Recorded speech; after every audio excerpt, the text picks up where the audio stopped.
This is episode 400 of the Rio Grande Foundation's Tipping Point, New Mexico. I'm Paul Gessing, president of the Rio Grande Foundation, New Mexico's free market think tank. You can find out more about the foundation at riograndefoundation.org. I am very pleased to be joined this week by Garrett Ballengee. He is a friend and he is the head of the Cardinal Institute for West Virginia Policy. He's the executive director over there, which is the equivalent, if you will, of the Rio Grande Foundation, but in the wonderful and wild state of West Virginia. Welcome to the show, Garrett. Well, it's a pleasure to be here with you and your audience, and thank you for having me. It's an honor to be with you on your 400th episode. What a milestone. Yeah, thanks. And glad we could have you on. And for the record, I was recently on Garrett's podcast. What's the name of the podcast again? It has to do with flyover country, and Forgotten America. There you see, I forgot. Yeah. No, we're about 50 episodes in, and so as we were discussing before we went live, trust me, it can be a slog sometimes doing these podcasts. So again, congratulations on the 400th episode, and if folks are interested in hearing you talk about New Mexico, head on over to Forgotten America and have a listen. It's a great episode. And certainly that is something they can and should do. We are actually inserting your podcast or my appearance on your podcast into our podcast feed for those who are on Apple Podcasts or whatever app they're using. But definitely check that out as well, especially if you're interested in unique comparisons among U.S. states. And a lot of folks would not think that West Virginia and New Mexico have much in common, but I think you'll find in this episode that they do. But before we get into all of that, Garrett, just tell us a little bit about yourself and how you came to head up a public policy think tank in West Virginia.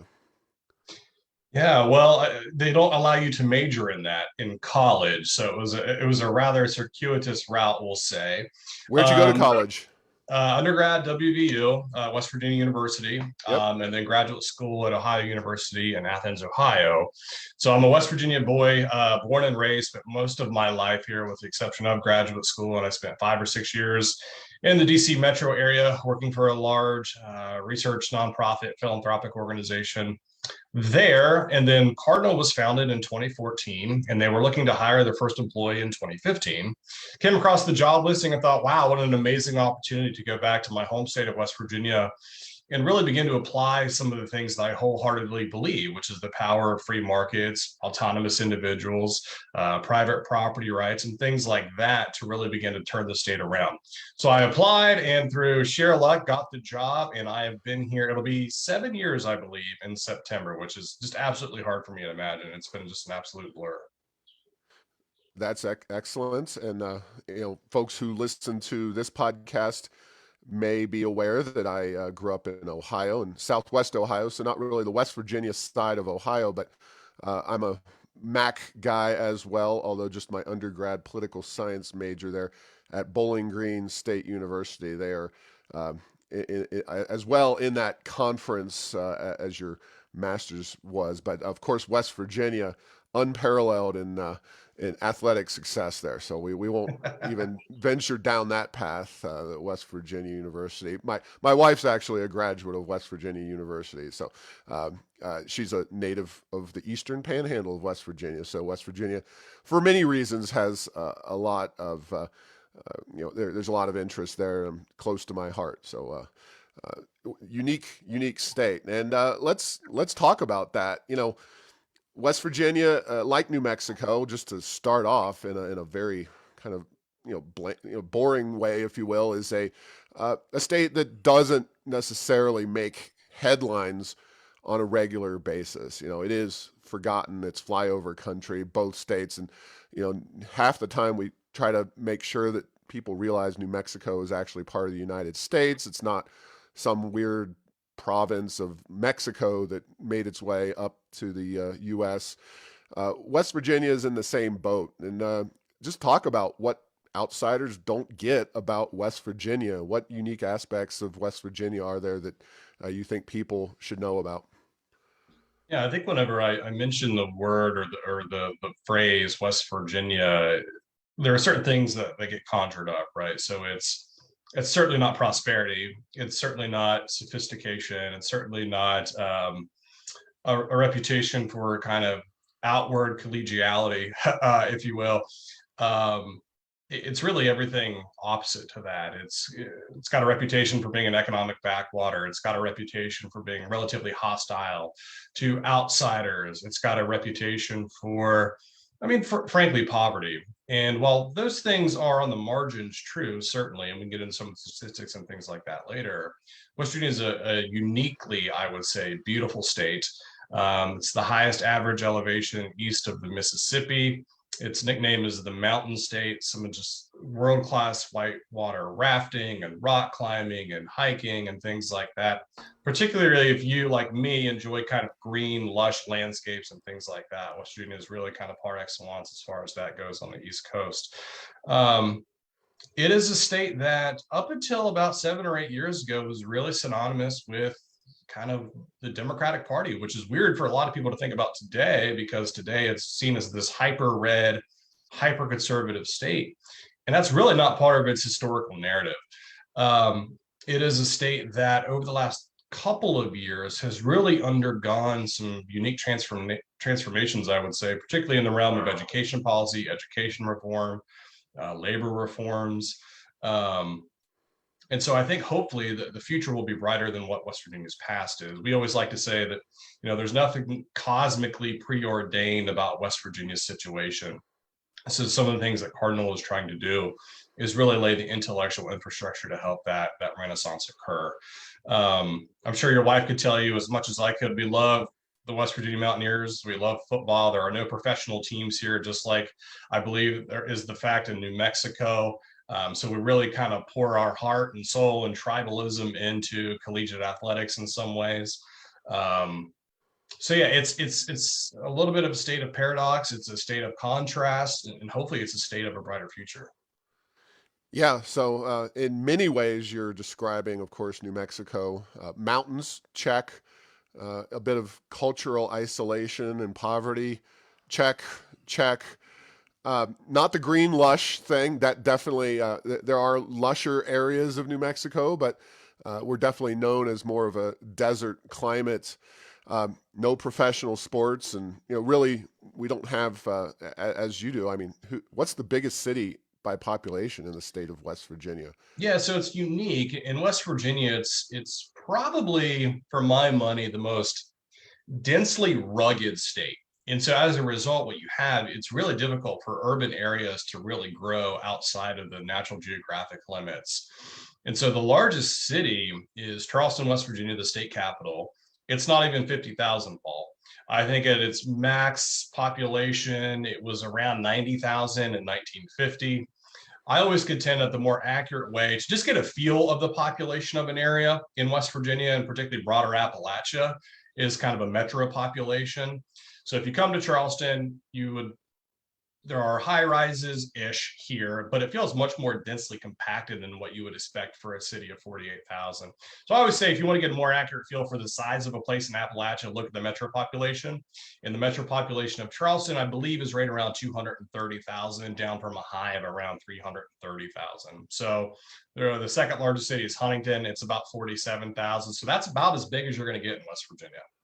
Yeah, and that's another major difference. So Albuquerque Metro, it's 550,000 for the city itself, and then gets about 750,000 metro in a state of about 2 million, 2.1 million people. And yeah, that's definitely a difference between the two. But one thing that is consistent is not cultural resource, kind of reliant economies. And definitely the coal industry is what West Virginia is known for when you think about the things that built West Virginia and the industries that it relies on. Now, coal is obviously an industry that's fallen out of favor. It's maybe seen an uptick recently where some of the overreach perhaps on the green public policies, and they thought they were just getting rid of coal completely. But there's no question that the coal industry is not the economic juggernaut it once was in West Virginia. Can you speak to that and just how that whole situation is playing out and what that means for West Virginia? Yeah, it's a fascinating story, I would say. You're spot on. I mean, it doesn't have kind of the cultural relevance. It's still an important industry. It's still an important part of the average West Virginian psyche, I would say. Most folks in West Virginia, particularly in the southern third of the state, still have family members that work in the coal industry or perhaps grandparents that worked in the coal industry.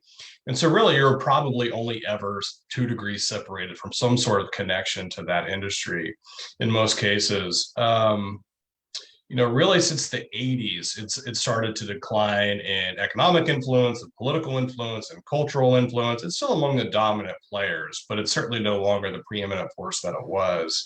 I think the state has really begun to recognize that reality. Some lament it, some celebrate it, but I think most people are trying to reconcile that with what the state is going to look like in the future. So we've had some pretty interesting outcroppings of that mindset.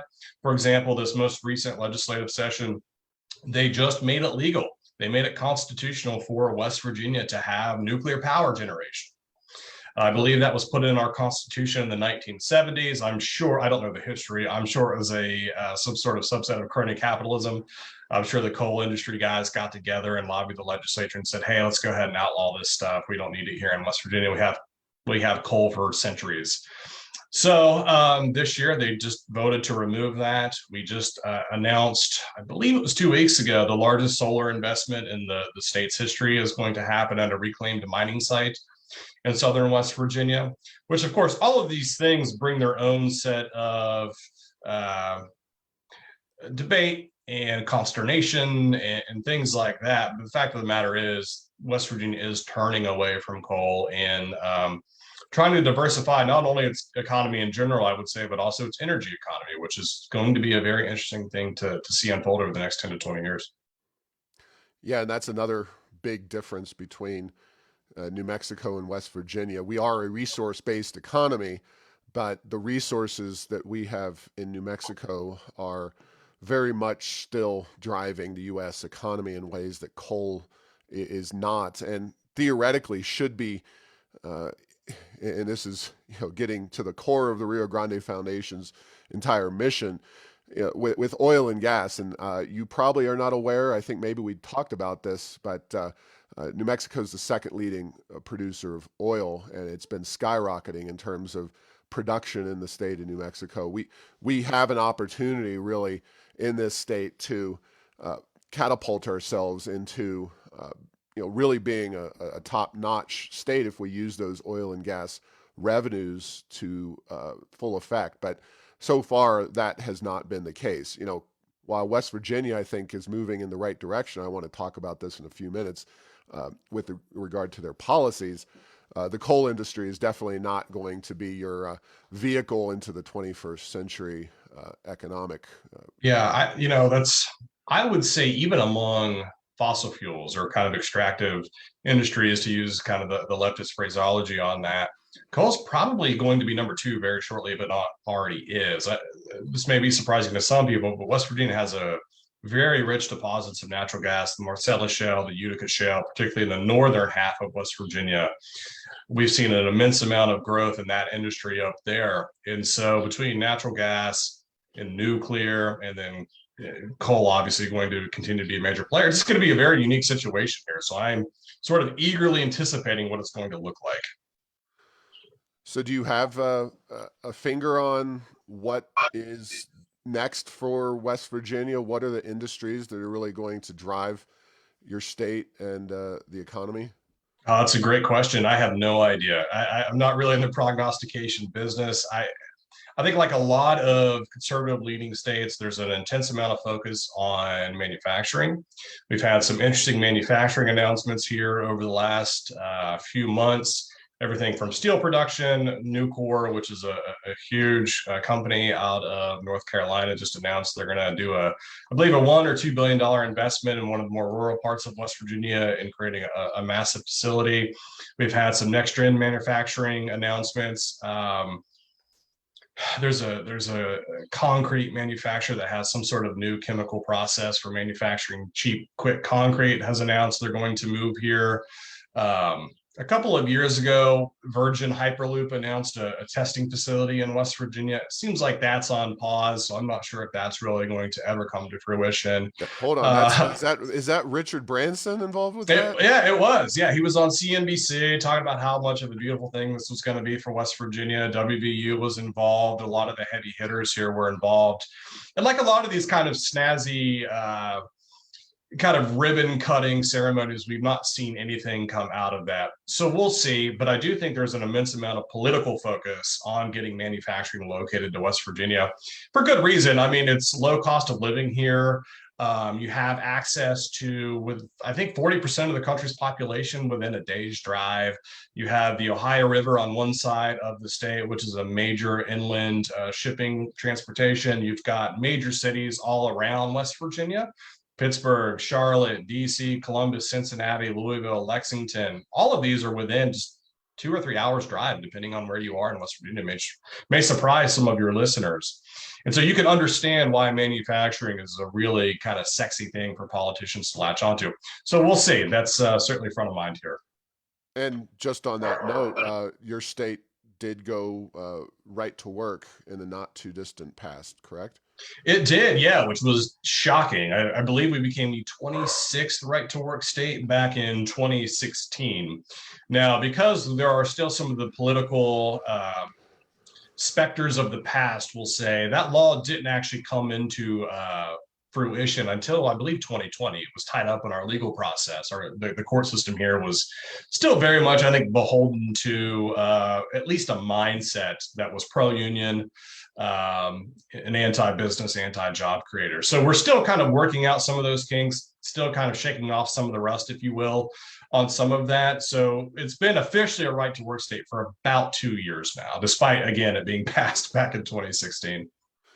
Sure, but yeah, and I want to talk about the reforms that your think tank's been involved with on the education side. But before we do that, that all comes with some political changes that are necessary to kind of set the table for that. And what's your take on why West Virginia really did move rather quickly from what had been a deep blue state? I mean, Robert Byrd, a legend, of course, in the U.S. Senate, a Democrat, but there's been a long track record of Democrats running your state, and then suddenly you're voting for Trump at 70% levels, and there's still Democrats, and definitely want to talk about Joe Manchin as well. But boy, your state really traversed the political spectrum, at least seemingly very quickly, at least from blue to red.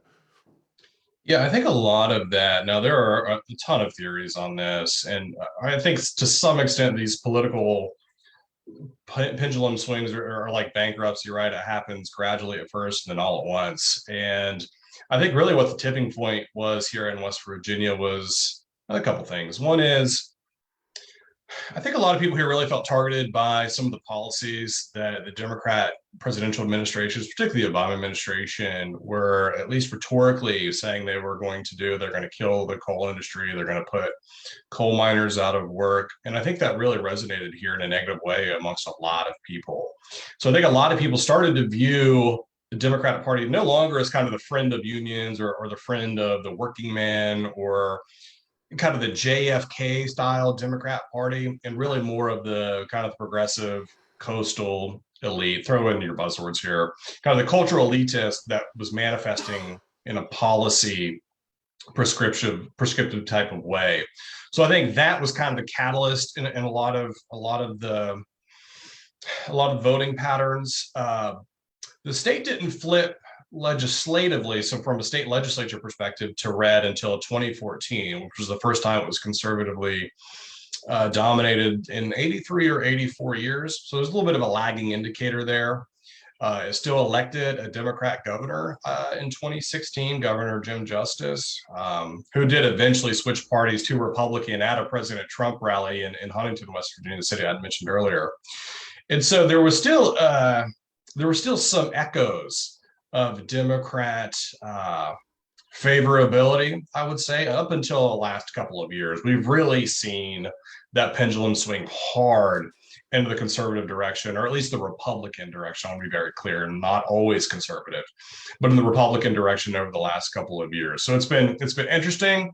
I believe last year, or maybe it was the year before, political party registrations had just flipped in majority Republican over Democrat. So it's really kind of reverberating throughout the political infrastructure here. Yeah, and I'm not going to leave Jim Justice there because he's an interesting character as well, and there's so many colorful characters in West Virginia politics. Colorful and polarizing, I guess, would be an appropriate term. But definitely want to talk more about your think tank's role in the education debate, and kind of to bring it back to parallels between West Virginia and New Mexico. High educational attainment and performance, not a strong feature of the K-12 systems in both states.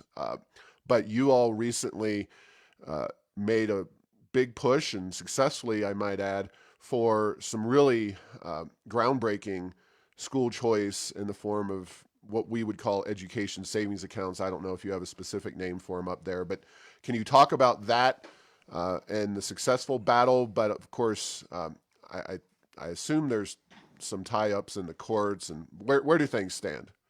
Yeah, just for context, you alluded to education attainment. I believe West Virginia still has the lowest attainment rate of college graduates in the country. And a lot of that makes sense whenever you start to think about it from just an incentives perspective. You could graduate high school and go right into the mines and make $70,000 a year in an area that had half the cost of living of some of your bigger cities, if that. So you could really have an extremely comfortable life, at least financially. And at least whenever times were good, energy sector was good for a very long time, generations. And so, but as we've kind of gone away from the coal economy, that becomes an issue. And so when we got started in 2015, 2016, we looked around the education landscape and we thought, okay, so what are we missing here? Depending on your metric, West Virginia spends at least right around the national average on K-12 education. I believe 40% of its general operating budget goes to K-12. Whenever you look at the amount of dollars that goes to the K-12 education system here per dollar of taxpayer income, we're among the 5 most generous states in the country, if I'm not mistaken, number 3. So you start to think, okay, well, it's not a financial issue. You know, there's some cultural issues maybe. But what is missing here? What are other states doing? What have other states seen success with? And us, it was quite clear the answer was more options. It was education choice in the form of open enrollment and charter schools, all the way to education savings accounts, which we up here have called the Hope Scholarship Program. We'll get into that here in a second. So in 2015, we wrote a paper with Jonathan Butcher, who at the time was with the Goldwater Institute, is now a senior researcher at the Heritage Foundation. I listened to him give a talk on ESAs. I said, hey, that sounds like a really cool innovation. Would you mind writing a paper on how that would work in West Virginia? We took that paper, we barnstormed across the state for several years, radio interviews, TV interviews, debates, legislative trainings, all of these sorts of things, in the hopes that eventually the time would come whenever the state was ready and wanted something like an ESA. So fast forward to 2021, and the West Virginia legislature passes the nation's most expansive ESA program. So what you have up until 2019, you have no form of school choice in West Virginia. You have no charter schools, which have been around in some states for 30 years. You had certainly no form of private school choice. So within that 2 or 3 year time period, West Virginia went from among the worst to among the best, if we want to put it in those terms. So now what we're seeing is the Hope Scholarship Program is open, it's operational. That allows kids, if they withdraw from the public school system, to take 100% of the state funding with them to a private school for tutoring, for curriculum, for homeschooling services, really a whole buffet of educational experiences.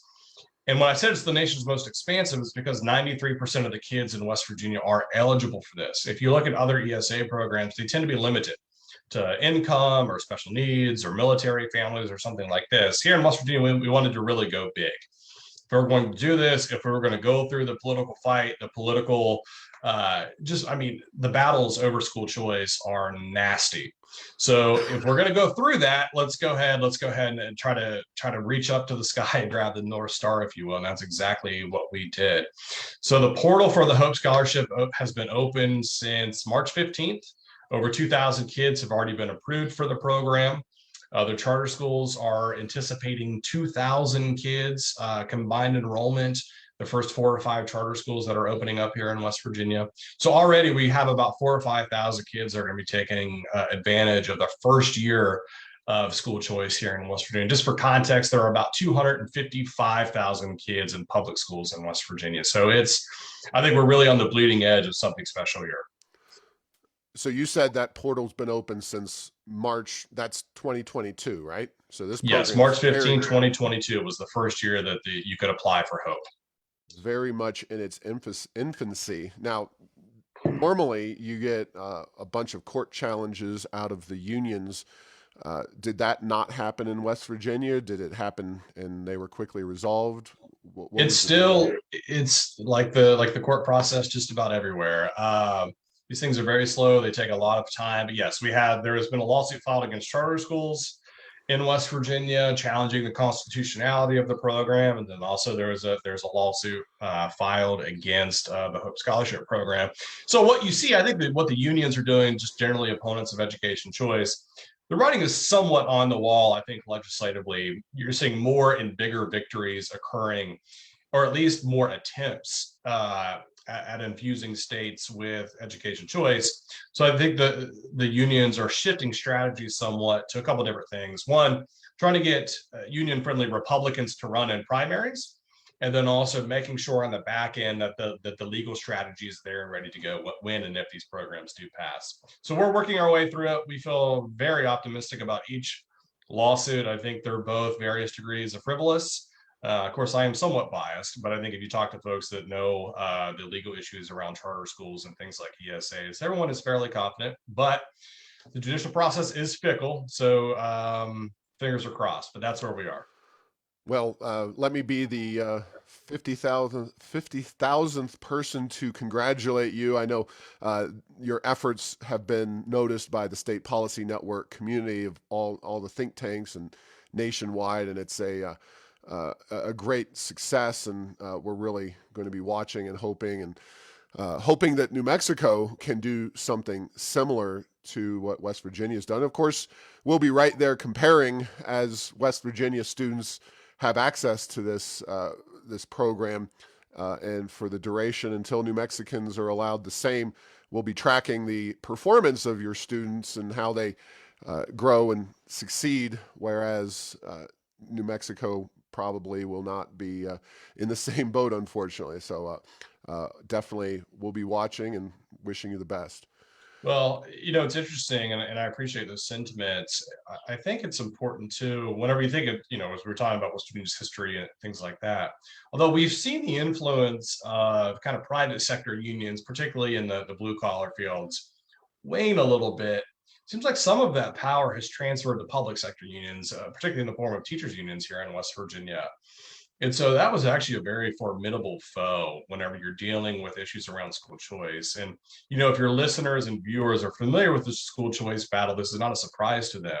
But to a lot of just the average people, they don't understand how fiercely teachers unions push back against a lot of this stuff. I think there's this mindset that teachers and teachers unions are somehow equivalent, and they're really not. And I think the one way that really is exposed is through the battles that occur over school choice policies. So I'm sure in New Mexico, teachers unions are quite strong.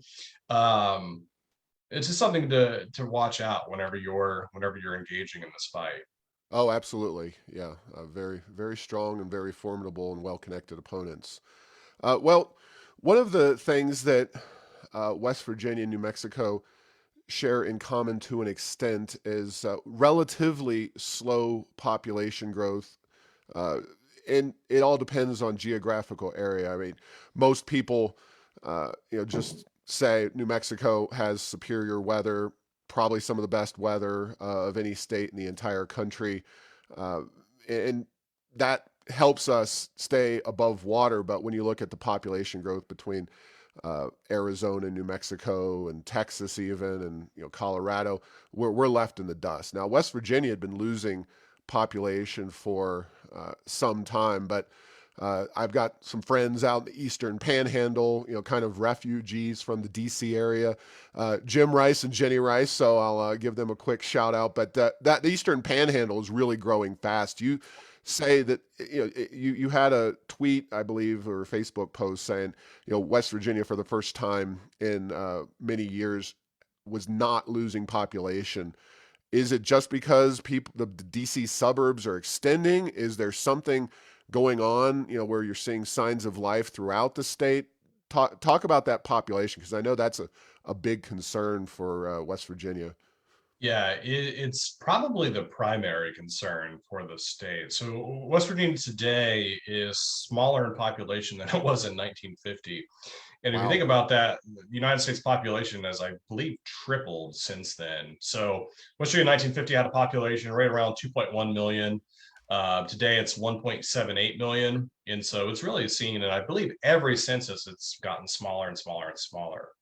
And so recently, though, we saw one little data, which was domestic migration for the first time in, I believe, 12 years, something like that, had actually flipped positive. So although the state is still losing population, if you think in terms of what contributes to population growth or loss, it's four things, right? Who's living or who's moving, who's leaving, who's being born, and who's dying. So at least on one of those inputs, again, who's coming in, we were positive. So we had more people move to West Virginia than had left West Virginia, which was a big shock to a lot of people here, because the narrative, especially amongst young people, we're always reading op-eds in the Charleston newspaper, for example, about all these young people who can't wait to leave because the state is conservative and they're going to move to more progressive utopias and things like that. But at least there was an interesting data point that showed, well, actually, more people are choosing to move than choosing to leave. So if that becomes a trend, then I think it's going to be a very positive, encouraging sign. So you asked, where is that growth occurring? It's occurring really everywhere. It's concentrated in the Eastern Panhandle as a DC bedroom community. But I can tell you, there are folks moving. I belong to a lot of message boards, like City Data, that just talk about, hey, we're considering moving to West Virginia. Can you tell us about it? What's it like there? Where are the small towns? So it's really, I think, going to spread all over the place. Here in Charleston, I've become familiar with a lot of folks that left bigger cities, particularly during the COVID lockdowns, that just decided to stay here. They like the way of life. So we'll see. The Morgantown area where WVU is certainly attracting a lot of people as well. Um, the Fayetteville, West Virginia area, which is now the nation's newest national park, the New River Gorge was declared a national park last year. It's experiencing an uptick in inbound growth. So we'll see. Again, 1 year is not a trend, could just be an anecdote. But if you add that to some other encouraging things, we're seeing a slight tick up in labor force participation rate, for example. Our unemployment rate is near historic lows. Then you start to become a little bit optimistic. Now, as a native West Virginian, I'm always hesitant to be overly optimistic. We are nothing if not a fatalistic culture to some extent, but hopefully we're at the very leading edge of a bit of a renaissance here.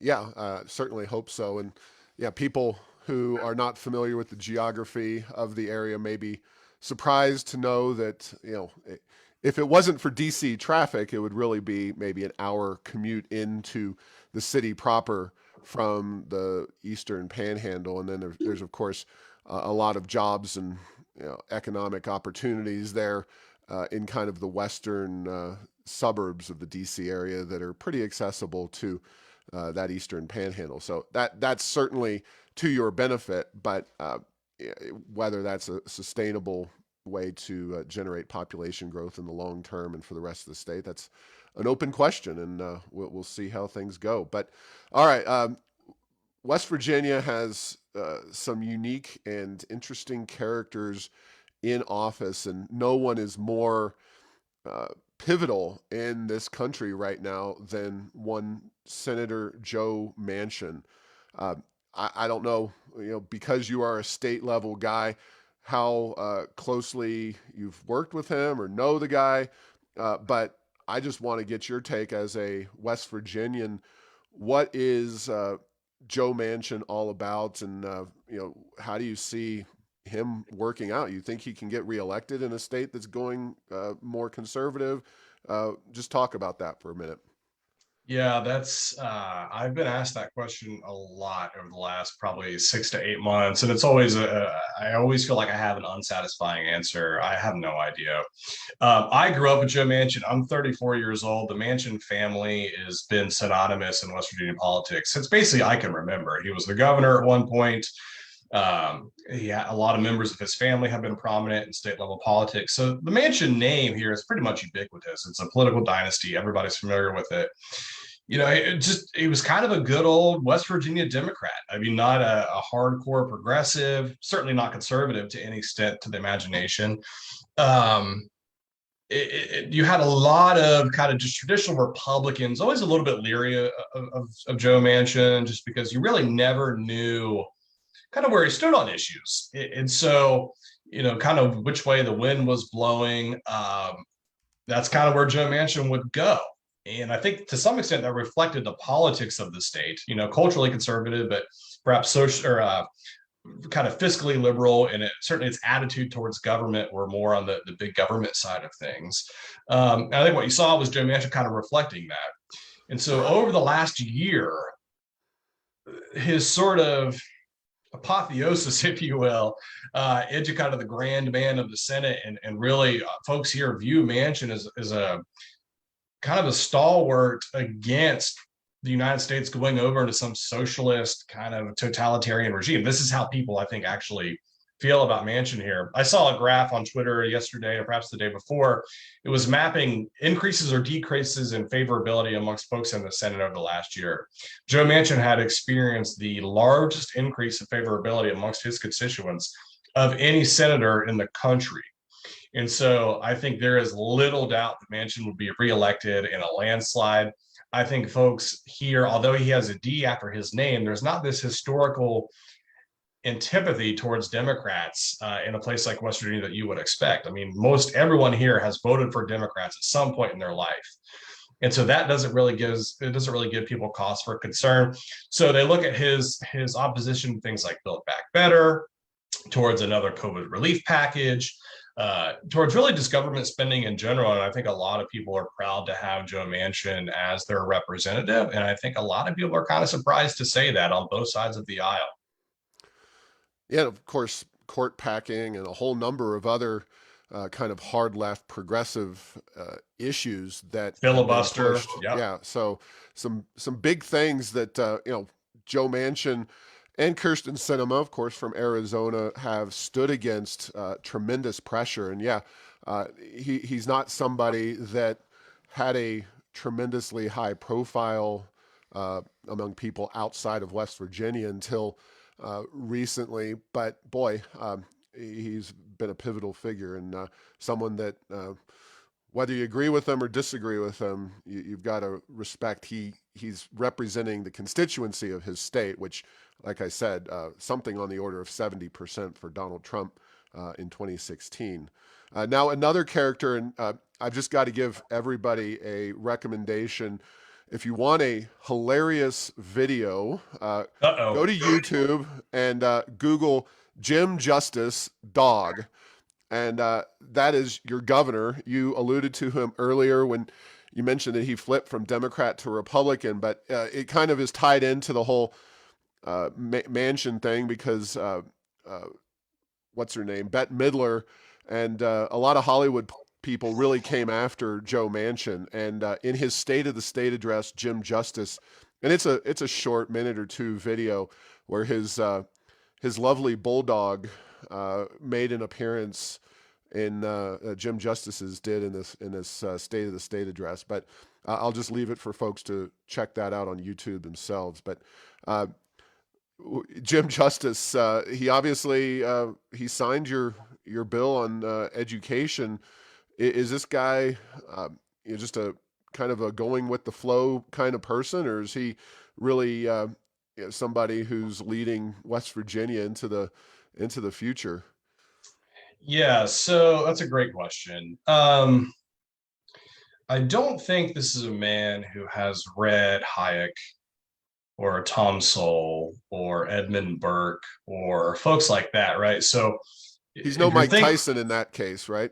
no, exactly. And I tell you, my heart was just a flitter whenever I saw that he was reaching Thomas Sowell's when he's reading Thomas Sowell's basic economics book on the Yeah. plane.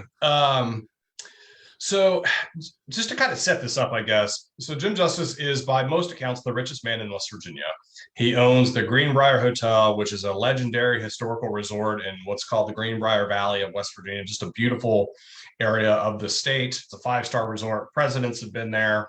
It's got an underground bunker that was built during the Cold War in anticipation that if the United States was attacked by a nuclear power, they could evacuate Congress to this underground bunker at the Greenbrier Resort and And real Hotel. quickly, you can go there if you ever get to West Virginia. The Greenbrier is not only a beautiful hotel and facility, but you can can't you tour those You bunkers and can. whatnot? Yeah. Yeah, So absolutely. It's a beautiful area. There's a ton of stuff to do there, just beyond the Greenbrier. This is in some ways a man that's larger than life, personality wise. He's, I believe, 6'7". He's about 400 pounds. He talks like West Virginians, which is part of the reason for his popularity. He does not come into this with this kind of high-minded rhetoric and kind of highbrow view of conservatism and all that kind of stuff. He made his fortune, his family fortune, in coal mining and lumber and things like that. Folks that at least on some level here can identify with, and so he's very popular, which I think is sometimes the state media doesn't quite get it. He's had a lot of battles with state media. He comes from a different world than kind of the liberal progressive media here in West Virginia. So that's made for some interesting press conferences and things like that. I to get back to your question, Paul, I don't think he is a man that I think just largely goes with the flow. He's good friends with the Trump family. Interestingly enough, they go hunting together a lot, and he does resemble a lot of the Trumpian qualities as far as the way he talks to people. I don't think he's as rude or anything like that, but he does have some of those elements. We traditionally couldn't get him to really get involved in the school choice fight. I think he wanted to be viewed as union friendly. I think he wanted to be viewed as sympathetic to kind of the teachers union arguments about pay raises and healthcare and all that kind of stuff. So we could never really get him to come out and support a school choice. And to some extent, he was always antagonistic. That flipped in 2021, I think, as a result of some political miscalculations by the state teacher unions. They came out and endorsed his opponent, which I think was politically stupid. Everyone knew Jim Justice was going to win again. So if you were anticipating needing something from him, why would you come out and just go ahead and endorse his candidate so vigorously? Not just in a press release, but it was really kind of this whole thing. He has maintained a certain level of government spending. State government spending has not really increased during his administration, which is a good thing. He has been He's been a proponent of cutting taxes, not always, I would say, in the most responsible way. He's increased taxes in other areas and fees like that, but it's all done in this sort of, I have this grand plan for the state of West Virginia. Just kind of come along with me, and I'll be the savior of the state. So he's again a very interesting character to say the least. there's serious conversation about eliminating your personal income tax in West Virginia. Is that a correct statement? Yeah. So the last couple of years, the first year it was really begun in earnest was 2019, I believe, maybe 2020. And it was in November. He kind of just surprised everybody. So I want to get rid of the personal income tax rate. Didn't really talk to very many people, certainly the special interest groups across the state. Didn't bring Cardinal in, to my knowledge, didn't bring the chamber in, a bunch of other groups that would have something to say about something like that. So as you might expect, that kind of ran off the rails.